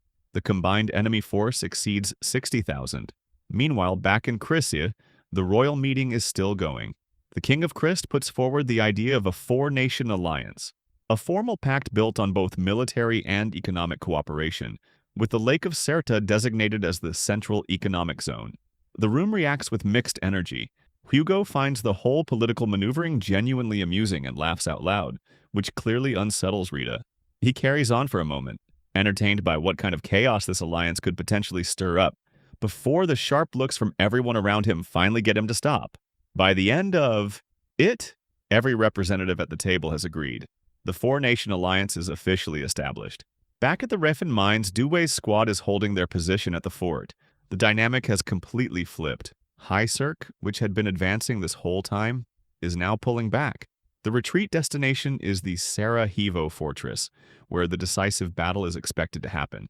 Whether they win with the men and supplies they've gathered is uncertain, but they haven't lost yet either. For now, their job is to hold the mines long enough to cover the withdrawal of Allied forces from inside Farius territory. Nobody in the squad is thrilled about it, but facing 60,000 soldiers isn't something they're equipped to do. Even Walm, who has barely survived the last several fights, understands there's no other option here. Dewey makes clear they aren't abandoning the mine without making it count, and moments later explosions start going off through the tunnels. Hycerc is collapsing the mines on the way out so the enemy can't make use of them. Dewey also passes along that command has ordered all prisoners of war to be executed. Walm's expression shifts immediately. Dewey himself disagrees with the call. His thinking is that it would make far more sense to put the captives to work carrying supplies during the retreat rather than killing them for nothing. But neither of them has any real say in the matter, and Walm knows it. He sighs and moves on. Then the battle begins. Libertoa forces launch their assault on the walls, throwing up ladders and climbing. Walm shouts for the defenders to keep them off. Jose rushes to shove a ladder away while Walm hurls a rock that shatters another one entirely, sending the soldiers on it screaming down to the ground. The assault keeps intensifying. Dewey picks up a large stone and throws it hard enough that it caves in an armored soldier's helmet and skull entirely. The platoon commander shouts that the left flank is breaking and sends Walm over to reinforce it. Walm sprints to the left wing and finds the defenders struggling against enemy mages. Before doing anything, he warns the soldiers around him to clear out. They recognize what's coming and scatter. Walm settles onto the ledge and starts pulling his mana together. The enemy spots him, but by the time they do, it's already too late. He releases Ignis Fatuus. Pale flames pour across the battlefield and swallow everything in range. The Libertoa soldiers scream as the fire wraps around them and burns straight through their armor and shields. Walm watches from above without any visible reaction. The smell of burning flesh doesn't affect him anymore. It stopped bothering him a while ago. When the flames die out, he climbs down from the ledge. The soldiers nearby are quietly processing what they just witnessed, but none of them say anything against it. Instead, they come over and thank him for holding the position, openly relieved that he's on their side. Walm finds it hard to believe they mean it, but they clearly do, and then they turn back to treating the wounded and restocking. Shortly after, Jose calls over to him. Dewey's squad is being assembled for the next operation, and Jose mentions that Ignis Fatuus will be going out again. Walm just nods. There's nothing left to say about it. He's already used to it. On the other side, the Libertoa forces are watching the fort and waiting for the right window to move. Their commander's plan is to punch through High Cirque's defenses and crack open their line while the main army is still tied up elsewhere. But the fear sitting in his men is real and nobody is hiding it. Every single one of them remembers what Walm's Ignis Fatuus did last time, an otherworldly pale fire that swallowed entire formations whole. Even their previous company commander died in it. The current commander pushes that thought down, steadies himself, and gives the order to get ready. His men confirm they're set and waiting on his word. Back at the fort, Walm and Jose spot the movement from a distance and get into position. As the Libertoa soldiers close in, they're doing everything they can think of to protect themselves from the fire they know is coming. Soaking themselves in water, coating their bodies in mud. It helps their nerves exactly zero. Even the commander feels it. Every instinct he has is screaming at him to turn back, but the memory of the last defeat won't let him. He swallows the fear and signals the charge. The Libertoa forces rush the fort and immediately run into a wall of arrows raining down from above. The commander orders everyone to tuck under the walls until the barrage stops. When it does, destructive magic follows right behind it. Even through all of that, the soldiers push forward, reach the base of the walls, and get their ladders up. The commander surveys the field and notices, with some actual relief, that the casualties aren't as bad as he feared. His men are already climbing. For the first time, taking this fort feels genuinely possible. Then the walls erupt in blue fire. Ignis Fatuus tears across the upper walls and consumes everything on them. Soldiers, stone, wood. The commander immediately calls the retreat back to the trenches. The soldiers caught in it are rolling in the dirt trying to put themselves out. Their screaming barely audible over the roar of the fire eating through the fort's own structure. The commander stares at it and then something clicks. High Cirque just set fire to their own corridors. They torch their own defenses deliberately. He curses, realizes what's actually happening, and shouts new orders. The men are confused, but they listen. Ladders go back up, and they climb again. When they reach the top this time, the corridor is completely empty. The commander clenches his fist and kicks a fallen helmet out of the way. The whole picture is painfully clear now. High Cirque has been withdrawing this entire time. While Liberto was bleeding to take this fort, the enemy was using the chaos as cover to pull out, burning everything behind them so it couldn't be used against them. He closes his eyes for a moment, then he pulls himself together and orders the first platoon to deal with the remaining fires, while the second and third hold guard. The scouts he'd sent ahead returned shortly after with the final piece of bad news. High Cirque has destroyed the entire military road, leading deeper into Farius territory. Every resource and every life spent on this assault, and the enemy just walked away from it on their own terms. The commander stands in the smoldering ruins and quietly wonders whether any of this war against High Cirque is actually accomplishing anything. Meanwhile, Walm's battalion is already in the middle of their retreat through a small village. High Cirque soldiers are tearing down houses and dumping the rubble across roads to slow down whoever comes after them. Walm is hauling boulders onto the main path, while others snap wooden pillars and jam them halfway into the ground as crude barriers. The exhaustion is physical now. His legs are unsteady, his vision keeps going soft at the edges, and he's close to dropping. Then the platoon commander shows up with the word that Liberatoa forces are closing in, and it's time to go. Everyone grabs their weapons and supplies and moves. Jose shouts at Walm to keep up, and Willard tosses him a water pouch. Walm catches it, thanks him quickly, and keeps moving. At the back of the group, Dewey does a final sweep to make sure nobody is being left behind. Once he's sure everyone is accounted for, he gives the order to move out. As the battalion pulls away, he takes one last look at the smoke hanging over the horizon, a quiet acknowledgement that their time at the mines is over. The next fight is at Sarvo Fortress. The Four-Nation Alliance has been making steady progress since the campaign began, but the High Cirque Army has been anything but sloppy in how it falls back. Jeff's cavalry battalion has been hitting Christ forces with constant raids while other units use magic to bring down mountains, collapse bridges, and tear apart roads. These tactics are brutal, and they work. The Alliance's advance stalls completely at Ref and Mine, and that delay is exactly what High Cirque needs to regroup and set up for the decisive engagement at Sarvo Fortress. Over at the Farius military camp, things are desperate. A soldier is kneeling over his badly wounded friend, pressing on the injury and pleading for any mage who can help. But every mage in camp has already burned through their magic for the day and has nothing left to give. The soldier watches his friend fade and has no idea what to do, until a Christ soldier appears and gestures for him to follow. They carry the wounded man to a tent under heavy guard, leave their weapons outside, and go in. Inside, it's calm. The patients already there are resting without any visible life-threatening injuries. A young woman kneels beside the newly arrived soldier and holds her hands over his arm, which is nearly completely severed.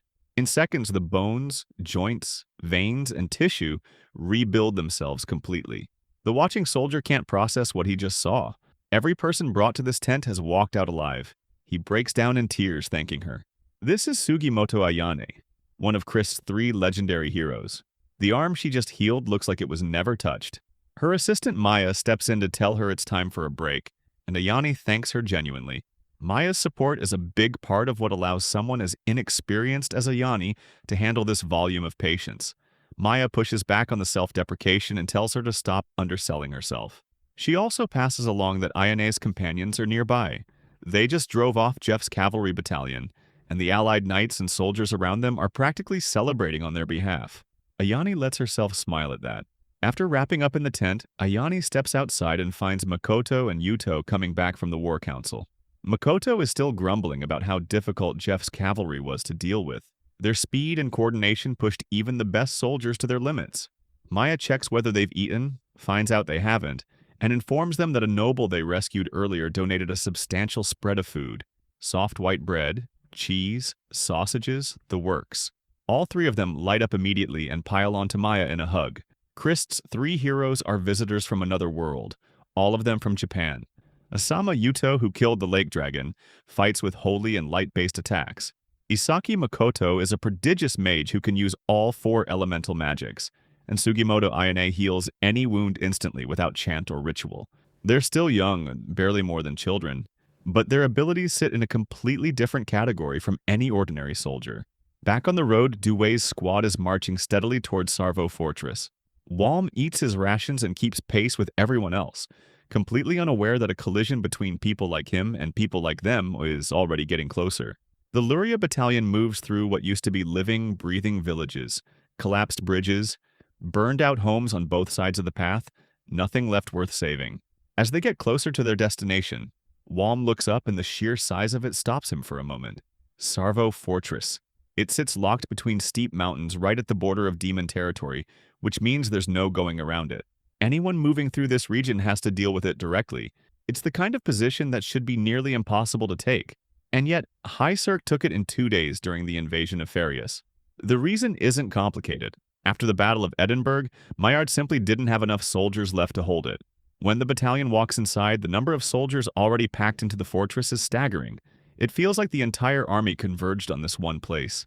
Dewey takes a quiet look around and finds some comfort in the fact that at least his men aren't the only ones going hungry.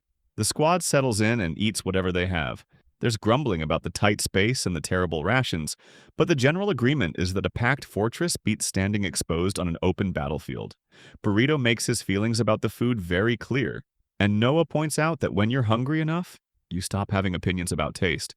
Walm sits slightly away from the noise, quieter than usual. While everyone else gnaws on raw potatoes, he's focused on the one in his hand. He keeps his body angled to block the view. channels a small, carefully controlled thread of magic into his palm, and lets the heat work through the potato until the skin starts to crisp. He's being deliberate about keeping it subtle. The smell of it baking drifts out anyway.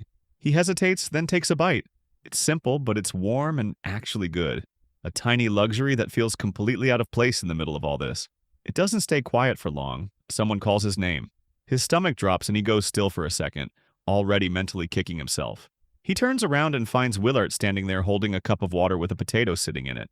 Willart's expression says everything without him having to open his mouth. His mana is tapped out and he wants Wom to handle it. Wom reads it immediately. His secret stays safe, but it's going to cost him. He agrees on the condition that Willart covers his water duty for the day. Willart clicks his tongue but takes the deal. Wom conjures just enough Ignis Fatuus to boil the potato and hands it back. Willart bites into it with obvious satisfaction, and the smell of it carries through the air. That smell is the problem. Dewey catches it almost immediately and asks Willart what he's eating. Willart tries to play it casual. Wom's pulse picks up. Then Jose, with zero hesitation, points out that he watched Wom hand something to Willart. Wom tries to redirect and deny, but Dewey just looks at him and asks if he can really cook while on the move. Jose puts a hand on Wom's shoulder and makes the appeal. Everyone has been marching for days without a single warm meal. Burrito and Noah pile on immediately, pointing out that even just a boiled potato would do something for morale. Wom holds out for about 3 seconds before giving in. He sighs, tells them to take his gear, and gets to work. He walks with a pot held over a steady flame, salted water and potatoes boiling inside. The warm smell spreads through the fortress and starts drawing attention from soldiers walking past. It doesn't take long before a trio known around the squad as the Three Idiots, Linus, Divert, and Danfon, wander over and start ribbing him about being a walking kitchen, offering to introduce him to a woman in exchange for getting their potatoes cooked too. More soldiers follow behind them, each clutching their own potatoes. Jose immediately sees the opportunity, steps in front of the growing line, and announces the price of 1 copper coin per boiled potato. The soldiers don't even argue. They're just glad something warm exists. Wom glances at Burrito and Noah, eating with actual smiles on their faces, and feels something settle in him briefly. Something close to calm. It doesn't last. Jose turns to Noah and asks about her hunting experience. She mentions that her grandfather used to hunt in the forest, and Jose's face immediately lights up with what is clearly another terrible idea. He pitches it to Wom on the spot. A mobile cooking operation? Walking chicken soup? They'd make a fortune. Wom's patience runs out. Without a word, he lets a burst of Ignis Fatuus loose right under Jose's feet. Jose jumps back, yelling at him to pull it back before it burns through the floor. The soldiers nearby split between laughing and complaining about their scorched potatoes. Noah just chuckles watching the whole thing, quietly noting to herself that the squad somehow manages to stay ridiculous even here. That night, they gather around a campfire, drinking and taking whatever comfort they can find before what's coming. Wom breaks the quiet and asks Jose whether it's confirmed that the enemy has already made contact with their advance party. He's heard the real battle kicks off in 3 or 4 days. Jose confirms it, and his tone is different now. The enemy force is over 50,000. He stares into the fire and says quietly that this fortress is going to be buried under bodies before it's over. That lands heavily. Wom looks down at the ground and says nothing, just listening to the fire crack. Somewhere in that silence he hopes, without saying it out loud, that none of his squad ends up in that count. Then a soldier somewhere bangs on a pot and calls everyone to dinner. Jose gets up grinning and calls it their last supper, arriving ahead of schedule. Wom stands too and tells him to wash his hands before his mother comes after him. The laughter breaks the tension open, and for a stretch of time they just eat and drink under 2 moons, hanging above the fortress walls. Later the camp goes quiet and Wom ends up sitting alone at the rampart, cigarette glowing faintly in the dark. He exhales and stares up at the sky. Jose drifts over and asks what's weighing on him. Wom admits he's been turning over the same question. How long does this war actually go on? Jose doesn't have a deep answer for it. He says simply that it ends when they win, but Wom has been watching how this works. High Cirque wins, takes land, and the new land brings new enemies and another war. Victory just extends the chain. That's how they ended up fighting 4 nations simultaneously. In a world where losing means dying, Wom sits with the question that doesn't have a clean answer. If the war never actually ends, if every fight just leads to the next one, what is he supposed to do with that? Jose tells him not to go soft right before the big one. The enemy has the numbers, but High Cirque has the terrain and the fortifications. It's not a guaranteed loss. Wom nods and lets it go. Jose lies down beside him and they sit without talking, drinking under the pale light of the moons. Walm takes a sip of fruit wine and pulls a face at how sour it is. Jose laughs. It's a small throwaway moment, the kind that disappears the second it's over, shared between two war buddies. Several days have passed and the Ligurian battalion of the Hycerc Imperial Army stands fully prepared on the battlefield. Across from them, the Christ Royal Army joins forces with the Razan Knight Order and begins advancing. Because both sides are ready, the fight starts without delay. The Klashuk units strike first, releasing a heavy wave of magic that crashes into the enemy lines, blasting through both soldiers and crystal defenses. In response, the Knight Order pushes their chanting to its peak, which leads to massive earth golems rising from the ground. These creatures move forward like living fortresses, shaking the battlefield with every step. As the fight intensifies, bodies begin piling up quickly. Jose watches the scene and quietly reflects that the battlefield now resembles a graveyard meant for soldiers. The enemy does not slow down despite the losses. They continue charging forward, even climbing over fallen allies just to push ahead. Nor reacts by throwing a stone that hits one of the attackers directly in the face, forcing him back. Because the man is left exposed, Due follows up immediately by hurling a heavy log that crashes down on him before he can recover.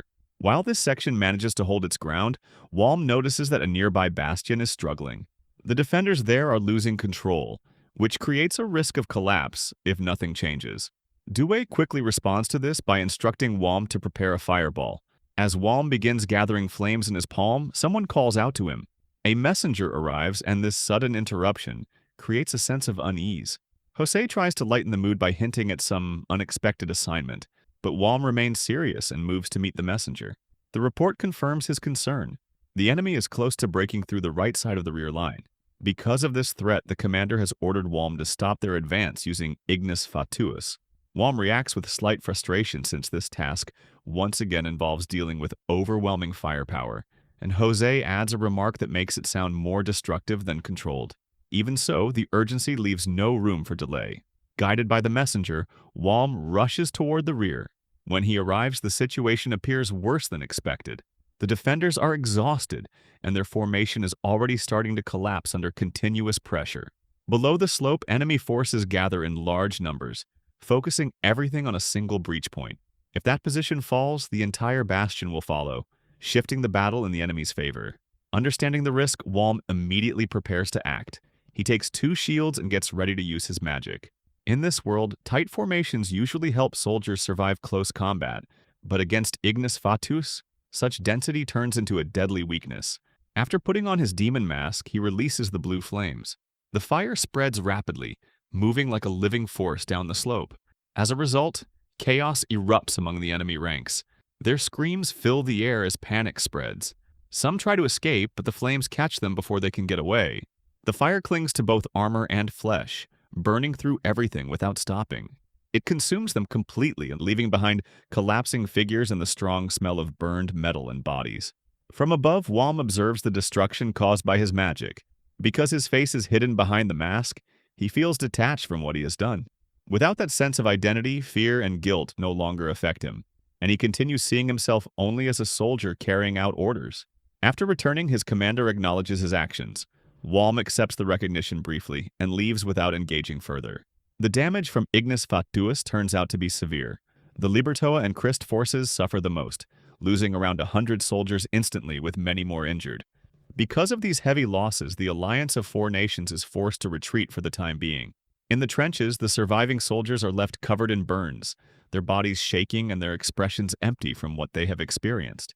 Meanwhile, inside the Christ Army's medical tents, the situation becomes overwhelming. The air fills with screams and the smell of burned flesh as healing mages struggle to handle the number of injured. Myasane continues working without rest despite her exhaustion. She has treated many types of injuries before, but this situation feels entirely different since almost every patient suffers from severe burns. One soldier arrives barely able to breathe because his throat is damaged internally. She immediately focuses her healing magic there, managing to restore his breathing. Even so, she cannot fully heal him, since she must conserve her remaining energy for others. She moves on to the next patient, a soldier with serious burns across his lower body. He begs for help, and she reassures him while continuing her work. One after another, she keeps treating the wounded. As time passes, her vision starts to blur, and her body weakens from mana exhaustion. The other healers have already collapsed, leaving her as the only one still working. Because this is the only way she can fight in the war, she forces herself to continue. By sunset, the flow of wounded soldiers finally slows down. The tent grows quieter, with only tired breathing and distant flames breaking the silence. Maya Sane looks outside and notices piles of bodies being burned. At that moment, a severely injured soldier crawls toward her. Despite his condition, he manages a weak smile and expresses gratitude for surviving. While struggling with emotion, he describes how a masked man released blue flames that wiped out everyone around him in an instant, leaving only a few survivors. Maya Sane listens and gently comforts him, encouraging him to rest. Tears fall as she feels both relief that he survived and fear of what the war is becoming. The image of the man with blue fire stays in her mind, along with the thought of losing the people she cares about. With no control over the battlefield itself, she can only hope that those close to her never face that same destruction. Later, inside the command tent, the leaders gather and assess the situation. After considering the damage caused by Ignis Fatuus, they reach a clear decision. They assign Yuto Makoto, known as the Dragon Slayer hero, to track down and eliminate the man responsible for wielding that power. The discussion inside the command tent stretches on, growing heavier with every moment. One of the commanders finally lays out the situation clearly. He explains that the Hyzerk bastion they are fighting over is not their true objective. Even if it falls, Sarajo Fortress still stands untouched, meaning the enemy has not truly been weakened yet. He then reflects on their earlier progress. The Christ Empire had been leading the alliance, successfully capturing 2 bastions while the others struggled. That sense of achievement had given them confidence, but the events of the previous day completely erased that pride. Because of a single attack, their momentum collapses. He reports the numbers next. A total of 102 soldiers have died and 117 have been injured in one assault, all caused by just one Hyzerk soldier. The tent falls silent immediately. Some commanders struggle to accept it, while others begin to feel fear settle in. The idea that one man could inflict that level of damage starts to feel real. To remove any doubt, the commander calls in the surviving squad leader from the front lines. The man is brought inside barely holding himself together, his body wrapped in bandages with burns covering almost all of him. Even in that state, he explains what happened. He describes how his unit had been ordered to push forward in a full assault. They advanced up the embankment with shields raised, believing they could break through with enough force. That confidence disappears the moment someone warns that Ignis Fatuus has appeared. At first, he assumes it is just a rumor used to scare soldiers, but that belief does not last long. The attack follows immediately. Soldiers closest to the source are burned alive within seconds. Those slightly farther away are left in unbearable pain with severe burns, including himself. Even those at a greater distance are not spared completely. Because of this, he realizes that their usual methods of defense are useless. Shields provide no protection, and hiding does nothing. Running is the only option, yet even that does not guarantee survival. When he finishes, the silence returns, but this time it carries fear. The officers are no longer thinking about armies or strategies. Their concern shifts to a single individual capable of changing the entire battlefield. Johanna, a knight of the Christ Royal Knights, recalls the burned bodies she saw and tightens her grip, unable to ignore the reality in front of her. They begin discussing possible responses. Since direct confrontation seems ineffective, they settle on a different approach. Drawing that man out becomes the only workable plan. No one steps forward at first because the risk is obvious. Johanna eventually takes that role upon herself and offers her squad as bait. The commander studies her for a moment before accepting. He makes it clear that failure cannot happen, because too much depends on this attempt. The next morning begins quietly on the other side. Walm wakes up before the others, surrounded by the usual stillness that follows a night of battle. The air still carries the smell of smoke and sweat. As he shifts, he notices Noor asleep beside him. The calm moment leads him to act on impulse, and he pinches her nose as a joke. That small action causes a chain reaction. Noor reacts in her sleep and throws a punch, which lands on Burrito instead. Burrito wakes up in confusion, briefly thinking they are under attack before settling down again. The situation becomes even more ridiculous when Walm notices Dewey sleeping loudly nearby, completely unaware of everything happening. The group lies tangled together while Jose rests peacefully with his canteen held like a pillow. Because of this moment, Walm briefly forgets about the battlefield and everything tied to it. The constant presence of death fades for a short time. He quietly drinks some water and lies back down, allowing himself a bit more rest before reality catches up again. Later, the squad gathers for their next assignment. They are ordered to support Platoon Palma, which seems like a routine defensive task. The expectation is simple. The enemy will push forward, and their job is to hold the line and force them back.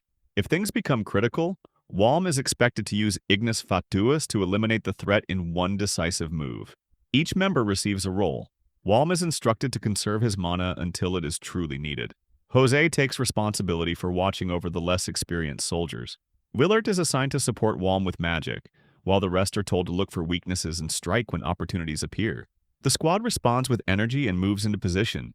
The battle begins with immediate intensity. Nor throws stones with speed and accuracy, taking down enemies before they can react. Her arrows follow the same pattern, precise and effective, showing her strength as an archer, even if she avoids close combat. When her skill is acknowledged, she reacts shyly but continues without losing focus. Nearby, Burrito nearly gets hit by an ice attack, but Jose steps in and destroys it instantly, preventing serious harm. That action leaves Burrito impressed, reinforcing the trust within the group. As the fight continues, it settles into a pattern of constant pressure, with both sides attacking and defending without pause. During this exchange, Walm starts noticing something unusual. The enemy is not fighting the same way as before. Their movements feel more aggressive and desperate, and even their mages abandon their usual safe positions to join the front lines. At first, he ignores it, but his habit of overthinking during battle brings his attention back to it. Before he can act on that thought, a sudden attack interrupts him. A fireball hits directly, but he absorbs it without reacting, allowing his teammates to use him as cover. This works because of his natural resistance to fire, something he has learned through experience. Even so, he finds it hard to accept being used in that way. Then his focus shifts again. In the distance, he spots Johanna leading a charge. The moment he sees her, a sense of unease grows. The situation begins to make sense. This is not a normal assault. As Johanna advances, even incoming attacks fail to slow her down. A wind blade aimed at her is deflected easily, and she counters immediately, taking down the enemy mage without hesitation. This display confirms how dangerous she is. When her squad gets close enough, the order comes for Walm to use Ignis Fatuus. He climbs up and prepares to activate it, but something stops him. Johanna is already watching him. Because of that, she reacts first. Her attack begins instantly. Water spheres strike him one after another, knocking him off his position before he can respond. He falls hard, disoriented from the impact. As he tries to understand what happened, the realization becomes clear. This time, he is not just another soldier in the fight. He is the main target. He attempts to recover, but another attack follows. A blade pins his foot to the ground, sending sharp pain through his body. His scream carries across the battlefield. Noor reacts with panic. Burrito freezes, and Jose finally understands the situation, but remains too far to intervene. Dewey does not hesitate. He rushes forward despite the danger, driven by the need to reach his comrade. His body struggles to keep up, but he continues moving. Just as he gets close, more attacks rain down from above, slowing him but not stopping him completely. From a distance, Jose senses that everything is about to go wrong. That feeling proves correct when a powerful attack descends before Dewey can reach Walm. The impact creates a blinding explosion that engulfs the area completely. The ground beneath Walm breaks apart under the force, and with nothing to hold onto, he is pulled down into the darkness below. Walm drifts into a dream that pulls him back to his childhood, to a time when hunger had taken over his village. Food had become so scarce that even their family fields stopped producing anything. Because of that, he and his brother spent their days searching for anything they could eat. Their bodies weakened and their stomachs always empty. At that pace, survival itself had started to feel uncertain. His brother then calls him over, hinting that he has found something. When Walm follows, he sees trees filled with fruit. That sight changes everything. The two of them rush forward without thinking, grabbing whatever they can reach and eating as much as possible. Relief replaces hunger for a moment, and laughter comes naturally. His brother tells him to keep it a secret, explaining that Walm needs the food more since he is still growing. As they eat, birds gather around them, drawn by the fruit. Walm casually thinks about catching them for food as well, which makes his brother laugh and react with a mix of amusement and concern. That reaction leads to something more serious. His brother admits that he worries about him, just like their parents do. Walm always behaves older than he is, carrying responsibility as if everything depends on him. Because of that, his brother reminds him that he is still the youngest and should allow himself to act like it. He playfully pinches his cheeks and starts teasing him, which turns the moment light again. They both end up laughing together, and Walm feels a quiet sense of happiness knowing someone cares that much about him. That feeling makes him regret his behavior and he silently apologizes. The dream then shifts without warning.